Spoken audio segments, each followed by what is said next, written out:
Hey, dudes and dudettes. Welcome back. It is turn 80 in Lord of the Flies. We are playing Late Age Lemuria, and this is Lucid, of course. So let's hop into this game. If you recall, last episode we had a pretty epic battle with Rlyehn. And we won, which is pretty epic. It means we are going to be mostly uncontested, fighting in the oceans. So really now we can focus really hard on Utgard. We also had some good things and bad things happen with Utgard. We lost a big battle or two, and one of the big battles we lost about 1,000 ghosts. So that was really bad, but we also got some forts, so it's a bit of a mix. Here we can see disease demons taking out shadow tribunes, and this is one of the major weaknesses of Lemuria. Lemuria relies heavily on raiding, and they use these guys, the Shadow Tribunes, for raiding. And once you can get this Infernal Disease, which is the spell that causes this, is you have to be Blood 5 to cast it. But once you have a few guys who are Blood 5 to cast it, usually it's going to take some blood boosters. You can really, really hurt Lemuria. You're basically going to shut down all of their raiding, since you will snipe their commanders, and then with their commanders sniped, you can then move your army in and attack them, and you'll kill all the ghosts. So really, really good. It's Lemuria, while they do get a lot of free spawn, especially if they're not as big as I am, they are not going to get enough if you're killing, let's say, 3 or 4 of their raiding squads a turn to sustain that. I'm big enough where I think I can handle 3 or 4 assassinations a turn like this. One of the important things is that those assassinations don't work terribly well underwater. They really rely on being on land. If they're underwater, they can't fly, so they're going to walk across, and there's a much more decent chance these guys are going to self-buff and then walk in and attack or something like that. Still highly, especially the death dudes, your Death 1 dudes or any of the other dudes are going to do much better. Like your Grand Lemurs are going to do much better underwater. But, because these guys can even kill your Grand Lemurs on land. But anyway, a very strong spell, and it's going to be one of the problems of going up against Utgard, or any blood power in the late age, which is really who I'm going to be left fighting. We've got Rlyehn, who's kind of beaten down, and it's going to be Utgard and Midgard. These Brassclaw horrors are really strong, so they're going to zap this guy, which is a bit unfortunate. I don't think he cast anything either. I think he just got attacked. Itimu got attacked by a Jotun wolf, and this actually is interesting because I think this is the guy who can... Yeah, Blackheart and Brazen Vessel. Okay, he doesn't have any blood slaves. So, what happened here is he probably had this guy loaded up with blood slaves, and he was expecting to attack. There was a change to mechanics where blood slaves do not come into battle with you. Instead, basically, there's a chance they come in, and it's a kind of low chance, and it reduces the ability to do some of this kind of cheesy stuff where he's going to do Claw of Ketos. So anyway, that is kind of how that works. Instead, he's probably just going to cast some kind of weird stuff like Stygian Skin. Yeah. So, needless to say, we are going to kill him.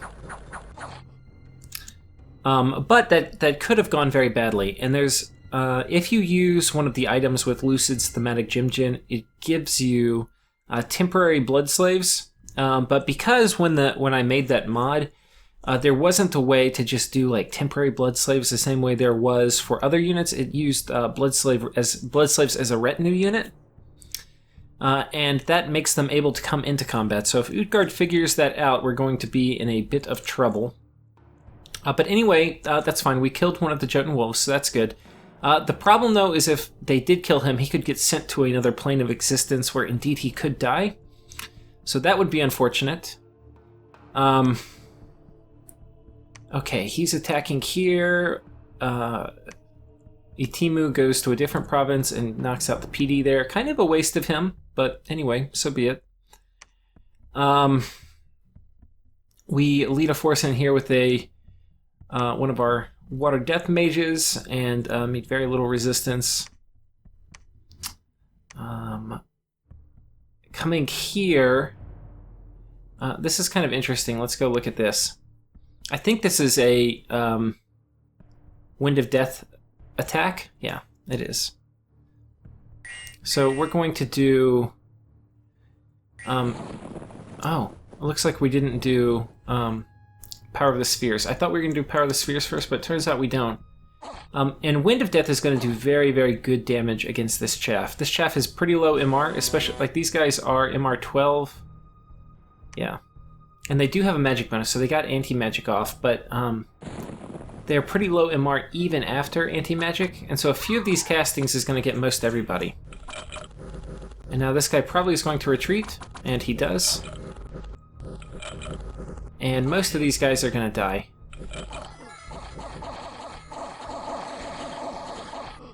Yeah, so anyway, you can see that worked pretty well for us. Where was that? Was that right here?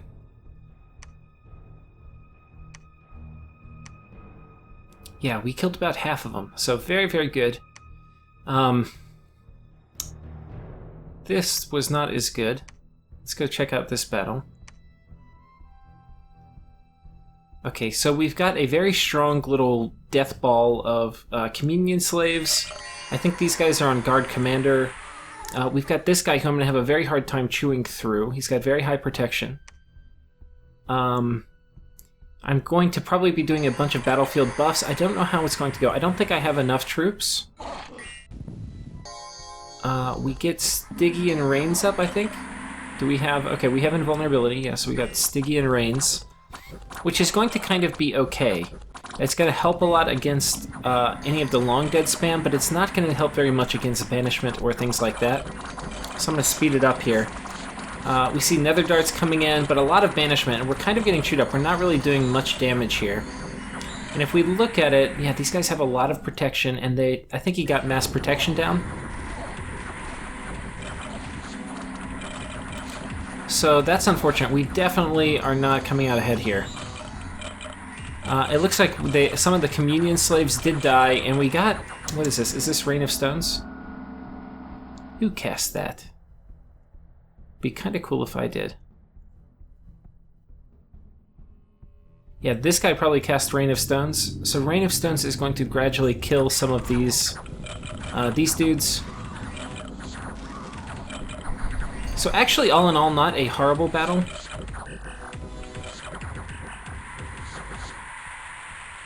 This guy does not have much protection, though, unfortunately. So he is definitely going to die. He does have invulnerability cast, so he's going to be difficult to hurt, but these Gam Hurtings do a lot of damage. And he doesn't have Soul Vortex up. But if he had Temper Flesh, which he could have cast, he might have actually been able to survive this.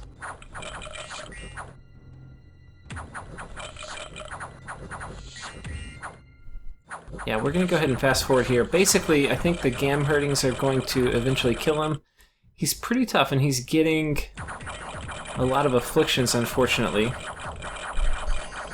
I think we've actually converted a couple of these. Oh no. Okay, and then that we get hit finally. So, I may have actually hit myself with Wither Bones. Let's just see what actually happened there for in terms of all the damage that was done. Which one was it? The Woodlands? No, I think we're way down here.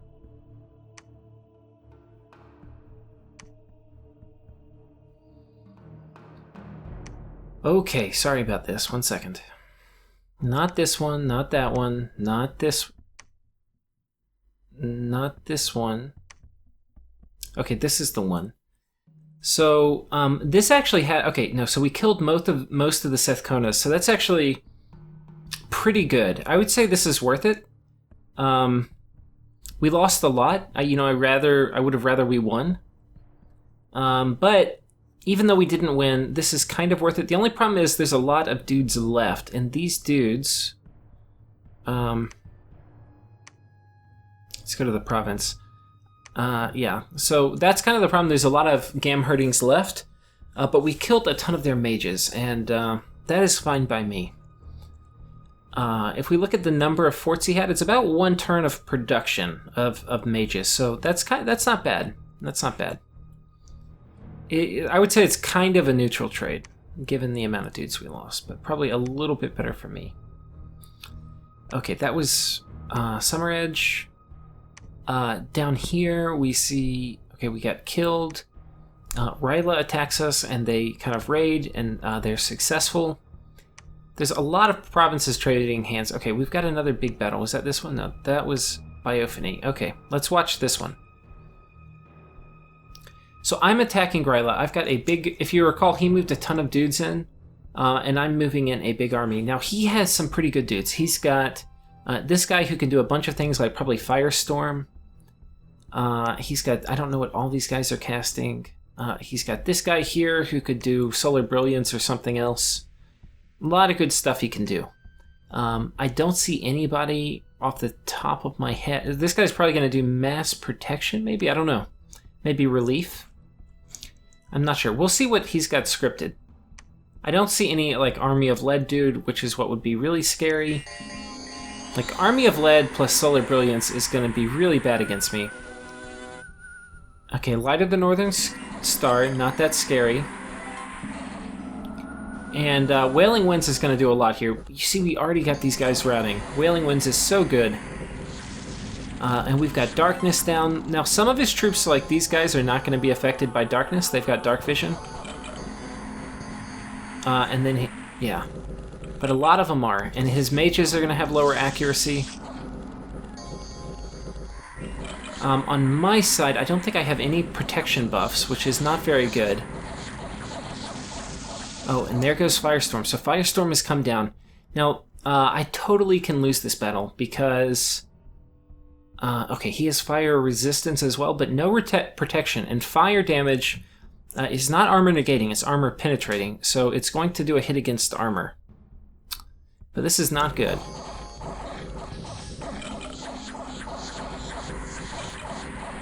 The clock is ticking and it is not on my side. I need to kill the Firestorm dude. Some of my dudes in the back here have died, and that's why we see some of the globals coming down. Like Darkness is gone, Rigor Mortis is still up, but I don't think it matters. Rigor Mortis, you need the battle to go long, and we don't really want the battle to go long with Firestorm up. So yeah, we're in some trouble now.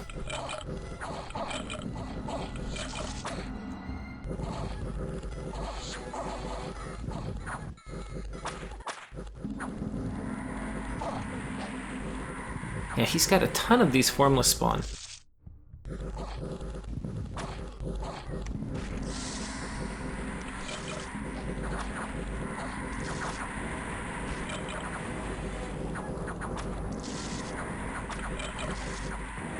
Okay, Firestorm is down, and we just have some of our mages left. I don't know if this is how the actual battle played out, but we have a pretty large mage corps. And with Rigor Mortis up, this we could potentially win. Or at least cause a rout. His mages are all frozen, and while these guys regenerate, we probably are going to pick them off as they get surrounded. Okay, that one we converted to our side. Got Apostasy coming down, which can convert these. This one got converted. And so this is not looking good for Rlyehn. That's one way, and I kind of learned this in my Ulm Let's Play. If you haven't watched that, we end up fighting Lemuria. But if you have enough of these mages in the back, and you have enough troops that just basically hold the line long enough for Rigor Mortis to set in, and you have a protection, some protection buffs that are going to help keep them alive through Firestorm or whatever the battlefield-wide spells that are going to come out are. This can kind of happen every battle. You can kind of rely on this. I haven't been doing this because really what you're relying on is your mage corps to overpower theirs. And my strategy has been to have a few mages do buffs with the army rather than many mages in one army. And what that ends up meaning is I end up losing a lot of fights, but I'm fighting so many different places that I still kind of win the war even though I lose a lot of fights. And, okay, we just routed. and they routed too. So I don't know what's going to happen. I think it's going to be just, yeah, I don't know. I think we ended up probably losing this one. I don't think this battle replay was probably quite right. But it's kind of cool. You know, it's a different version of reality here. Okay, so we were attacking Rlyehn. Was it this one? Okay, yeah. The sieging force has been beaten by our forces, so we did have a very similar outcome. In this case, he didn't kill any of my Grand Lemurs. Many more of our dudes survived. I'm not totally sure how that happened. We must have caused a rout on the Adept of the Golden Order sooner, because if Firestorm stayed up, these guys would have died much, much earlier. But you can see we did recruit some of their Sacreds with Apostasy. We killed their Lich, you know, for the time being anyway. A White Mage, and then some of these other dudes. So all in all, not very bad. Killed a bunch of his chaff. So, yeah, anyway, you can see it could have played out differently. This time it played out, it looks like, in the real version better than it would have. I think if we let that battle play out, I probably would have lost kind of as a technicality, and he would have kept a few troops on top.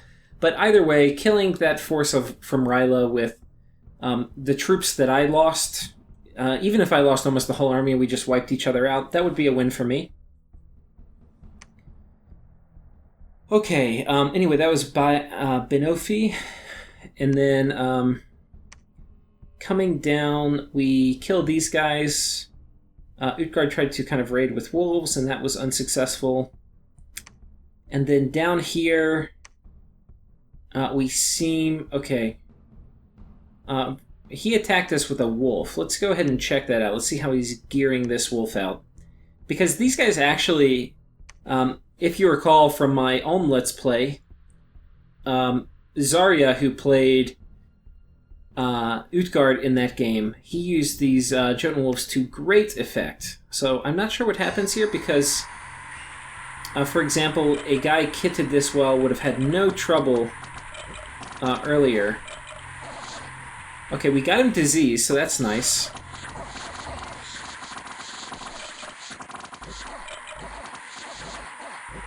And all of my guys are up here surrounding him. I'm not really sure how we could have caused a rout or not lost all of our troops. Yeah, because he is not retreating or anything.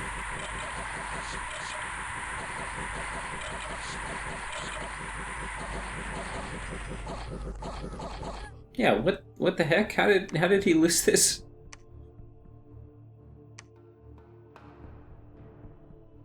Was it this one? Yeah, I have no idea how this worked out for us. Yeah. I mean, as you can see, we didn't even almost kill him in this one. So, very, very weird. I'm not sure how this didn't work. Because those wolves can be used to great effect against Lemuria. So he may have gotten lucky there somehow.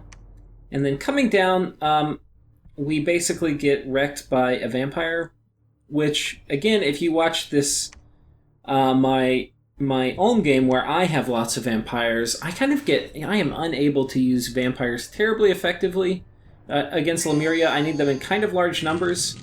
Oh, he had Phoenix Pyre. Okay, that would explain it.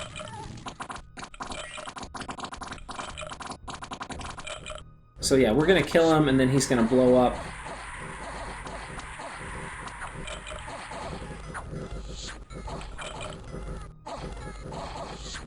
Yeah, and with Fire Shield, he's not actually even going to die. Oh, and he has armor too, so that's the important thing. Vampires, if you give them armor, they're actually okay against Lemuria. I didn't actually do that as much as I should have, but anyway. A few more battles, we'll just click through them pretty quickly here. Utgard attacks us twice, it looks like. Wait, was this? Oh no, just this one. So this is a pretty solid force, and it will be able to chew through one of my kind of chaff squads without any trouble. We see an Ice Devil moving in, and these are quite scary. I think my dudes are just going to run. Let's go ahead and see how he's kitted out, because we are going to have to fight him. He's got a Shroud of the Battle Saint, which actually could work in my favor, because I could potentially apostasy him now, whereas I couldn't before.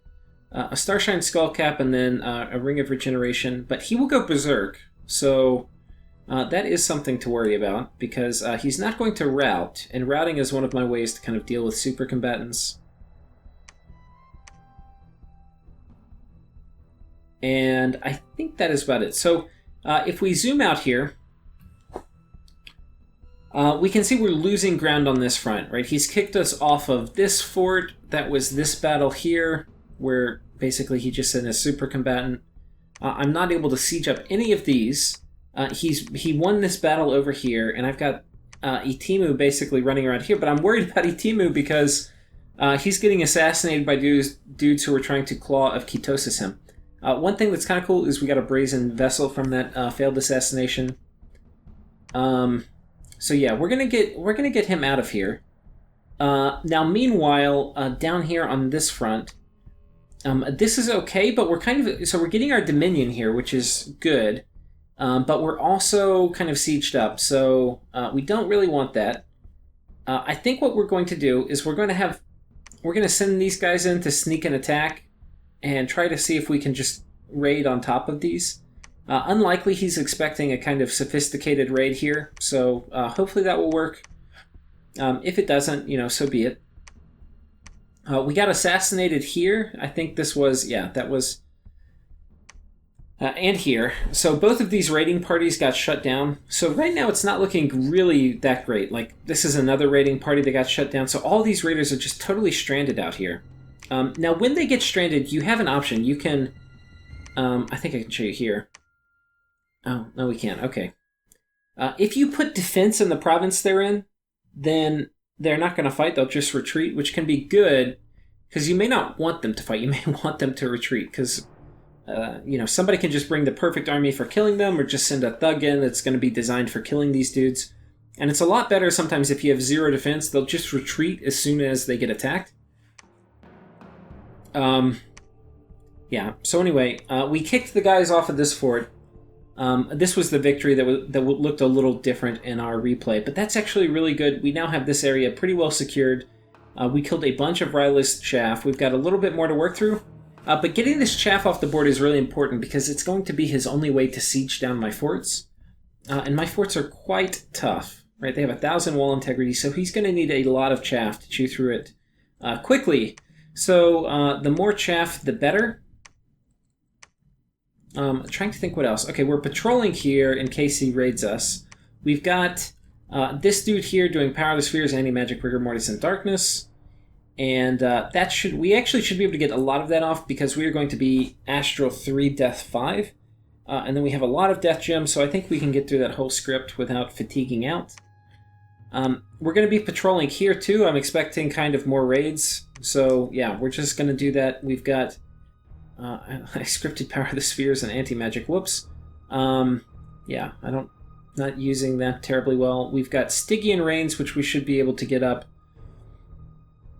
Solar Vortex and Invulnerability, Power of Spheres, Darkness, Rigor Mortis. We're critically missing Anti-Magic, which I didn't give this guy gems. But that's okay, hopefully. Yeah, so we're a little bit spread out, and we're getting a little bit beat back. Like, we're not in quite the offensive shape that we were before. This fortress we took, and this fortress we took. Did we watch this? Okay, we didn't. There's nobody inside. We just run in. Did he attack us on the outside? Oh, he just probably had this guy retreat off. Yeah, okay. So we took this from Rlyehn. We're going to be building a temple here, right? And these guys we're going to go ahead and move on top of Utgard. If we get them on top, we'll be in pretty good shape. I don't think we can siege through it and win. There's a big army here. But we'll be well positioned. I think this fort's going to be cracked next turn to run in there and fight it. So anyway, that seems like a good thing. No sites here we found yet. So it's a bit weird. This is kind of our only area where we're winning. We are kind of decidedly losing right here. I guess we're winning over here a little bit with Rlyehn, but we're not winning well. And then we are definitely not winning up here. We don't really have much mage support in this area, and we don't even have a ton of troops. So it's possible he could even start taking some of these forts. So anyway, that is not good. You can see here I'm keeping a pretty big core of dudes. I'm keeping this Fairy Queen and then also this dude. In case Midgard attacks, we see he has a lot of Storm Demons. And this is something to be very scared about because Storm Demons are going to wreck me. There's a few reasons. One is, you know he's going to be casting Storm or going to have the Storm Staff, which is going to basically have Storm up at the beginning of every fight. So I can't use Mass Flight to surround his army with a much bigger army of my own, which would be a good thing. It also means these are ranged units, and they are going to pound magic ranged attacks into my ghosts. And with my ghosts not being able to move across the battlefield particularly quickly, that will be much more painful. What next? They also are going to do lightning damage, which is going to do extra damage because it's armor negating.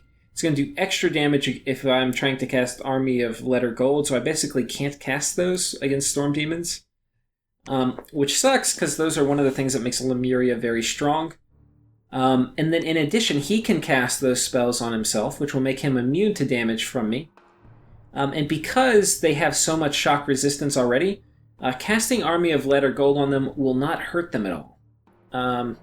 So anyway, they're an extremely strong late-game troop. Probably one of the best late-game troops. Very, very difficult to hurt.